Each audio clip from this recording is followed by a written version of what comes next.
तो आज की डिबेट संबित पात्रा और जलेबी बाई के बीच होने वाली है, क्योंकि ये महिला हर टीवी चैनल पर डिबेट करने आती है और एंकर वे बीजेपी प्रवक्ताओं से गालियां खाकर डिबेट से भाग जाती है। वैसा ही कुछ इस डिबेट में हुआ, क्योंकि संबित पात्रा ने इसको इसकी औकात दिखा दी। चलिए डिबेट शुरू करते हैं और डिबेट का अंतिम पल बहुत ही मजेदार होने वाला है। उसे आप लोग जरूर देखना और साथ में अच्छी लगे तो लाइक और कमेंट जरूर करना।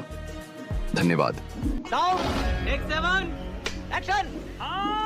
राहुल गांधी जी की कुवत है कि वो इनसे सवाल करते हैं, उनके सवालों का जवाब इनके पास है नहीं तो बौखलाकर उन पर अटैक करते हैं। अब मुझे जवाब देने दीजिए। अगर आप कह रहे हैं कि साउथ में एक भी सीट ना होने की वजह से बीजेपी बौखला गई है, तो फिर राहुल गांधी का ये कहना कि उत्तर की राजनीति, सुनिए, उत्तर की राजनीति को लेकर मेरा एक अलग तरह का अनुभव था और मैं यहाँ आकर बहुत रिफ्रेश महसूस कर रहा हूँ। ये भी तो फिर उसी तरीके का हुआ ना कि आपको बौखलाहट है उत्तर को लेकर और दक्षिण इसीलिए आपको पसंद है। I don't think you heard him. No, of course I heard him. मैं आपको वर्बेटिम बता देती हूँ, आपको वर्बेटिम बता देती हूँ। नहीं, मैं पढ़ के सुना देती हूँ आपको, मुझे पता था। और नमस्कार दोस्तों, मैं हूं सुनील और आप देख रहे हैं क्विक रिएक्शंस में आप सबका एक बार फिर से स्वागत है। आज का वीडियो होगा संबित पात्रा ने अगेन सुप्रिया श्रीनेत को बखेड़ा उखेड़ के रख दिया है। इसको कहीं क्या नहीं छोड़ा है।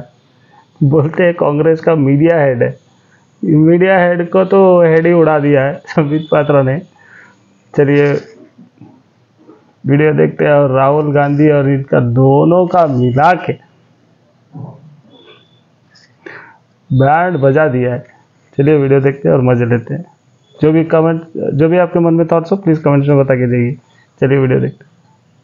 गांधी को सुनवा भी, हाँ तो इसका मतलब क्या होगा? मैंने सुना हुआ है। हाँ तो अरे संबित पात्रा से डिबेट करो। अंजना ओम कश्यप क्यों आ जा रही है? अंजना ओम कश्यप रूबिका लिया कर तो फिर राहुल गांधी को आप ही लोगों को भाषण देना चाहिए।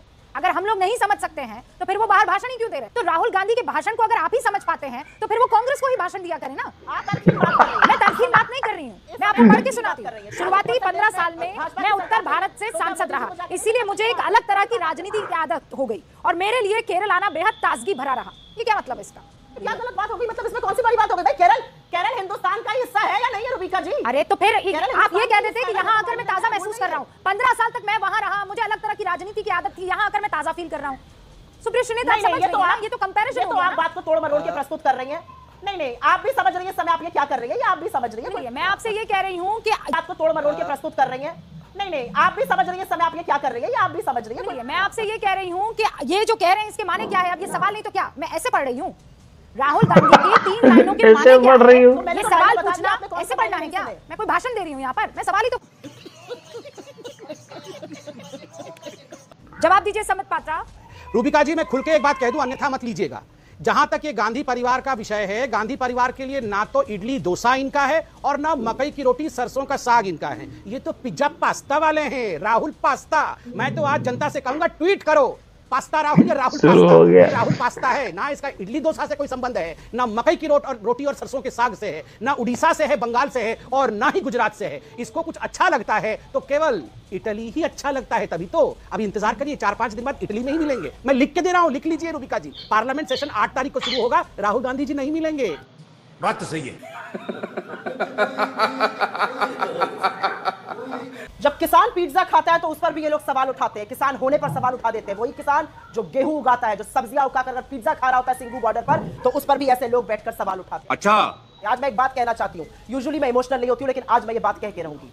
राहुल गांधी की बार-बार इटली जाने पर या इटालियन होने पर और इस तरह की जो आप बातें उठाते हैं ना, एक बात याद रखिएगा, जब 13 साल का एक लड़का वापस घर आया था ना, तो उसकी दादी का सर लहू लुहान था। वो देश की प्रधानमंत्री थी, उसने शहादत दी थी। उसकी दादी ने दम उसकी मां की गोद में तोड़ा था। जब वो लड़का वापस आया था ना और अपने पिता की अंतिम यात्रा के समय अपने पिता की लाश को देखना चाहा था ना, तो उसके नीचे पैर कहां है और हाथ कहां है ये पता नहीं चल रहा था। ये वो राहुल गांधी है। तो राहुल गांधी की बात पर, राहुल गांधी के परिवार की शहादत पर, उनके बैकग्राउंड पे क्वेश्चन करने वाले गोडसे के उपासकों को मैं जवाब देना जरूरी नहीं समझती हूं। जिस दिन गांधी के इस देश में गोडसे के उपासकों पार्टी से निकाल फुल सीरियस हो गया। मैं जवाब दे पाओगे कि 53 साल तक तिरंगे का अपमान क्यों किया, तिरंगा क्यों नहीं फैलाया, उस दिन मुझसे बात करने आना। राहुल गांधी की नैतिकता पर, राहुल गांधी के राष्ट्रवाद पर जिस दिन औकात होगी ना बात करने की, उस दिन मुझसे बात करना। आरएसएस को बैन सरदार पटेल ने किया था 1948 में, आज उसका बदला नरेंद्र मोदी ने लिया है उनका नाम हटाकर स्टेडियम से। और उनका नाम क्यों हटाया गया है? क्योंकि उन्होंने आरएसएस को बैन किया था। उनकी ही विरासत को हड़पने का काम करने की कोशिश करने लगे, लेकिन हड़प नहीं पाए विरासत, तो आज सरदार पटेल का नाम हड़प लिया। ये कौन सी नैतिकता है इस देश में? क्या हो रहा है इस देश में? आप चुने हुए सांसदों को, आप गांधी के इस देश में चुने हुए सांसदों को, चुने हुए लोगों को राष्ट्रीयता का पाठ पढ़ाएंगे? क्या बात करते हैं ये लोग?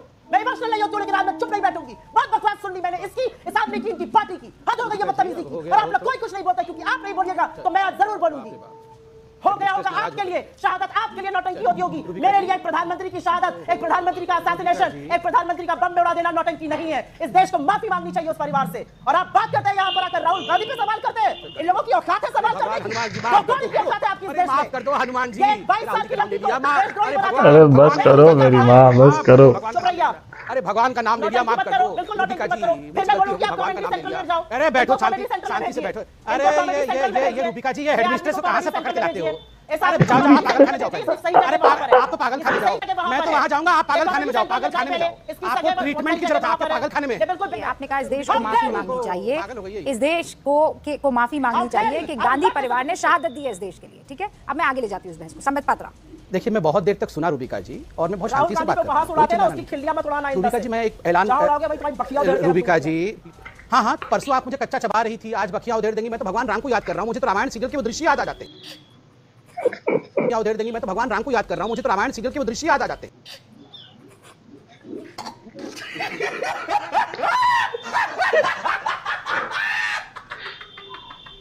सुप्रिया श्रीनेत प्लीज, अब आप कुछ रिस्पांस मत दीजिएगा, मेरे पास वक्त की कमी है। मैं समझ रहा हूं। संबित पात्रा, रूबिका जी, पहले मैं आपसे रिक्वेस्ट करता हूं, पढ़े लिखे लोगों को डिबेट में बुलाया जाए। यहाँ हम तू तड़ाक और गंदी भाषा सुनेंगे।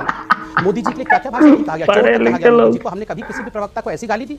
ये जिस प्रकार से तू चुप बैठ, तुम्हें चबा जाऊंगी, तुम्हें बत्तियां तुम्हारी उधेड़ दूंगी, तुम्हें मार डालूंगी, ये क्या है? और मैं कहता हूं राहुल गांधी को बचाते बचाते ये कांग्रेस के पार्टी के पागल हो जाएंगे। इन पे ईश्वर रहम करे, मैं भगवान राम से प्रार्थना करता हूं। मैं भगवान, तुम्हारा लीडर तो तुम्हारा लीडर वैसा ही है, बुद्धू है।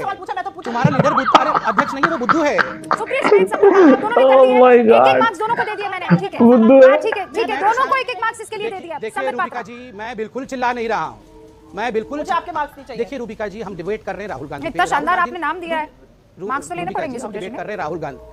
अरे रुकिए ना, कोई बात नहीं रूबिका जी, तो वो भी तो हमारे नेता को कह रहे थे, उनको भी मार्क्स दे दीजिए। रह गए हैं, यही जो भाषा ये प्रधानमंत्री के लिए दिया ना उन्होंने, मैंने ले लिया। हाँ मैंने ले लिया है मार्क, आप वापस कर दीजिएगा, मुझे बोलने दीजिए। देखिए आज भी फिशरी डिपार्टमेंट राहुल गांधी खोज रहे हैं। राहुल गांधी मतलब उनको पता भी नहीं है, अभी चंद दिनों पहले बोला था फिशरी डिपार्टमेंट नहीं है। आदरणीय गिरिराज जी ने इटली में भी ट्वीट किया था कि फिशरी डिपार्टमेंट है। आज फिर बोल रहे थे फिशरी डिपार्टमेंट नहीं है, मिनिस्ट्री नहीं है। अरे फिशरी मिनिस्ट्री नहीं, माय गॉड, किसी को पता नहीं है। ये अहंकारी महिला को कहां से लाते हो? किसी महिला को पता है, बाकी किसी दुनिया में पता नहीं है। आप तो सालों ये you are the most arrogant, rude, ungood, uneducated, illiterate woman of this whole planet.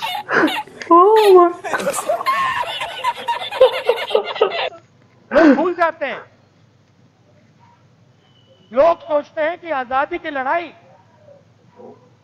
सिर्फ अंग्रेजों के खिलाफ थी। नहीं, तो किसके खिलाफ था? अंग्रेजों की लड़ाई अंग्रेजों के खिलाफ थी। अंग्रेजों की लड़ाई अंग्रेजों के खिलाफ थी। A few moments later. क्या है रे ये? पटोले जी, ये इन्होंने प्रधानमंत्री से एक सवाल पूछ लिया था। किसानों के बारे में क्या सवाल था? क्या सवाल था? वो सिर्फ एक सवाल पूछा। सवाल था जीएसटी जो आपने लगाया उसमें किसानों का क्या हिस्सा होगा। मोदी जी को सवाल अच्छा नहीं लगा, पटोले जी आउट हो गए। कोई सेंस है बात? आज के लिए फिलहाल इतना ही। आपकी तरह मैं भी मायूस हूँ, लेकिन उम्मीद पर दुनिया कायम है। मस्त लगा वीडियो, अच्छा लगा तो प्लीज लाइक शेयर और सब्सक्राइब कीजिए, और जो भी आपके मन में थॉट्स हो प्लीज कमेंट में बता के जाइए। सुप्रिया श्रीनेत के इतने अच्छे परफॉर्मेंस के बारे में आपके जो भी थॉट्स है कमेंट्स में बता के जाइए, और मिलते हैं अगले वाले वीडियो पे। जय श्री राम।